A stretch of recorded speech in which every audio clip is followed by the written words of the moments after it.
Kita kulang ngayon, no? Parang hindi tayo fully. Ako, in my own opinion, hindi ako masyadong tiwala, no? Sa mga nangyayari ngayon, especially yung mga investigation, no? Speaking of good governance, yan po yung number one pong advocacy po ng grupo po ng Task Force Kasanag. Ano ho ba ang inyong masasabi hinggil nga po dito sa governance, pamamahala ng ating pamahalaan ngayon sa ilalim ng Marcos administration? Ngayon ay nasa ilalim tayo, sa gitna tayo ng krisis, Doc. At siguro marami sigurong mga reklamo kayo natatanggap. Ano bang madalas natatanggap po ninyo ngayon na nakakaranas po tayo ng ganitong krisis? Yes, sir, no? Tamang-tama yung katanungan mo kasi this time, no, since 2009, yung aming email ad hindi bababa, no, sa mga more than, not less than 30 complaints from different concerned citizens, no, na mostly ng mga reklamo nila is abuse. Umaabuso daw yung mga alleged, yung mga kanilang mga nireklamo, no, from the LGU, at yung iba din ay nasa national level ng ating government, no. So itong pinakamarami naming, itong panahon na ito, no, pinakamaraming complaint. Kaso naman, ang ating ginagawa is nire-review din yan.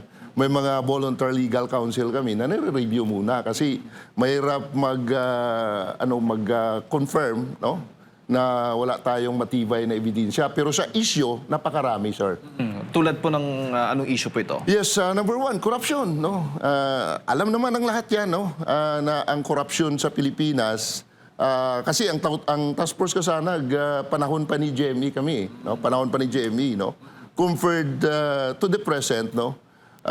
Sa observation ko lang, in my own observation, no? As good governance is concerned, medyo lumaki, no? Ang nakikita at na-observe natin na parang hindi na-resolve na korupsyon ngayon sa pamalaang ito. Iba-ibang klase yung mga estilo ng korupsyon nagaganap. Doc, sa panig huba ng grupo po ninyo, itong mga reklamo pong natatanggap ninyo, anong partikular huba ng korupsyon ang nakikita po ninyo, natatanggap po ninyo mula sa mga complainants? Yes, sir. No? Number one, yung reklamo nila sa paggastos, no? Yung mga karakter or mga ginagawa ng mga nasa gobyerno natin, no? Like the mayor, like the congressman, no? At any public servant, no? Na nakikita nila parang ang layo sa mga sinasabi nila before na during the campaign, no? Ibang pangako at parang hindi nangyayari yung tinatawag good governance. So, yun ang mga reklamo nila.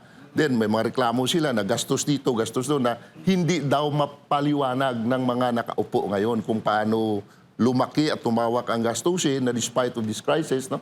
Yun ang mga reklamo na nakikita natin from different concerned citizens. Gaano din karami yung mga nakasuhan kaugnay nito sa mga reklamong natatanggap po ninyo? Yes, sir, no? Kasi alam naman ng lahat, no, na ang pag-file ng kaso is base sa ebidensya. No? Hindi naman tayo pwede mag-file na dahilan sa report or complaint, nire-review din yan. So sa kaso na na-file na natin sa Office of the Ombudsman, no, umabot na kasi sa mga 300 cases, more than, no? Yung iba, under review. Ang iba naman is, ano na talaga, may mga conviction na, no? So, dumami pa at until now, may mga na-receive pa kaming complaint, no? At nire-review din yan ng aming mga voluntary legal counsel. Maging itong issue ng flood control, may natatanggap din ho kayong ganong mga reklamo? Kasi issue yan ngayon, itong anomalya sa paggamit nga ng pondo ng mga flood control projects. Yes, sir. No? So far, 2022 pa kami nag-file ng complaint dyan regarding dyan sa DPWH na yan, no? At lahat na nga, nakasuha namin dyan sa DPWH, even si Secretary Bunuan, ang lahat yan ng mga, palagay ko lahat, kasi sa basis sa ebidensya, lahat yan involved sa DPWH na transaction na yan, eh. Maliit man o malaki, hindi yan pwede na may makaligtas dyan sila kasi until now, may mga pending case pa kami, no? Prior to the expose ng Presidente before, no, na ang flood control ay ganito. Prior to that, 2022, nag-file na kami ng kaso sa lahat ng mga regional director, mga ASIC, USIC dyan, no, na base sa aming ebidensya, may participation dyan sa flood control na yan. Saang lugar po ito na may mga flood control na inireklamo po ninyo na may anomalya? Yes, una-una pa lang sir, doon sa Cordillera Autonomous Region, no? Yung Benguet, yun yung pinakauna. No? And then, umabot din dyan sa part ng Mimarupa, part ng Region B. No? At lumawak pa sir, no? Dahil sa mga part ng Region 6, may maroon din involved na yan. But ang na-file lang namin is part ng car. No? Kasi yun lang ang evidence na may nakita kami ebidensya. Sa iba kasi, puro lang information, pero walang strong evidence. Opo. Doc, bilang founding chairman ng Task Force Kasanag at ng Anti-Corruption Advocate Group, ano ho ba ang general assessment po ninyo sa issue ng korupsyon ng ating pamahalaan sa ngayon sa ilalim ng Marcos administration? Kumpara mo sa mga nakalipas na mga panahon. Yes, sir. No? Ang nakikita ko lang ngayon, no? Parang hindi tayo fully. Ako, in my own opinion, hindi ako masyadong tiwala, no? Sa mga nangyayari ngayon, especially yung mga investigation. No? Doon tayo kasi naniwala sa result.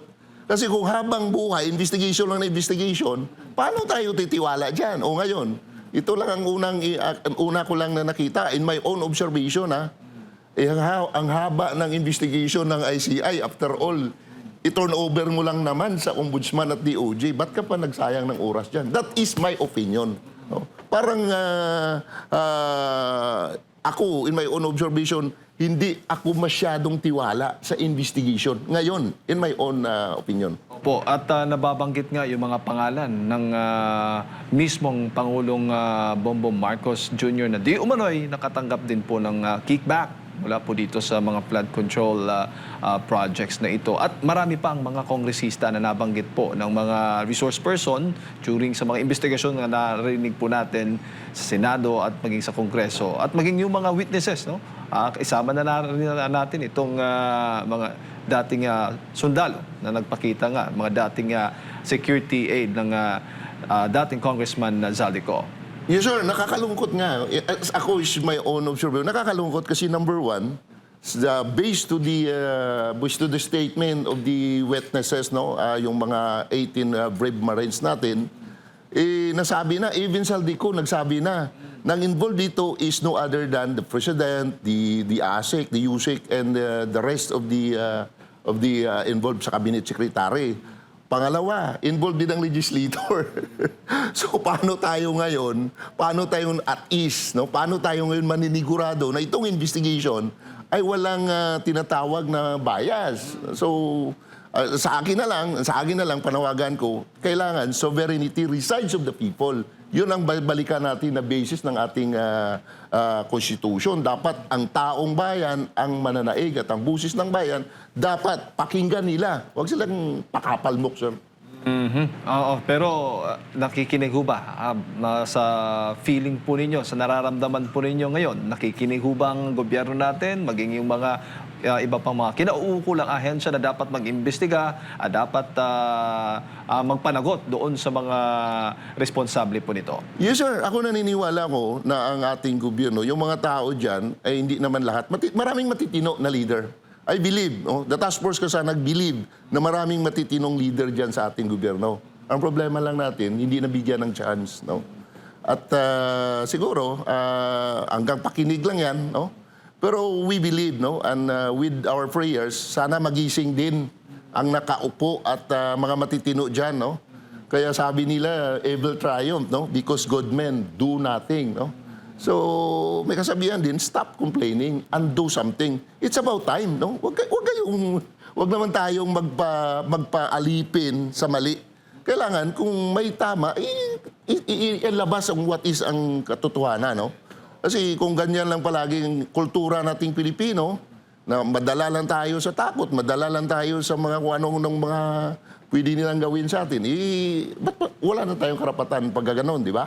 Opo. At bago ko ipasa kay Partner Admar, Doc, ano ho bang nakikita po ninyong solusyon laban po sa korupsyon sa ating bansa bilang founding chairman nga nitong Task Force Kasanag at ang tinatawag na Anti-Corruption Advocate Group?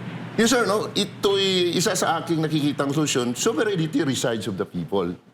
Taong bayan ang may buses. Hindi sila ang may buses. They are called public servants and they are accountable to the public. Yun lang napakasimple. Yun lang ang pwede nating solusyonan, taong bayan ang pakinggan.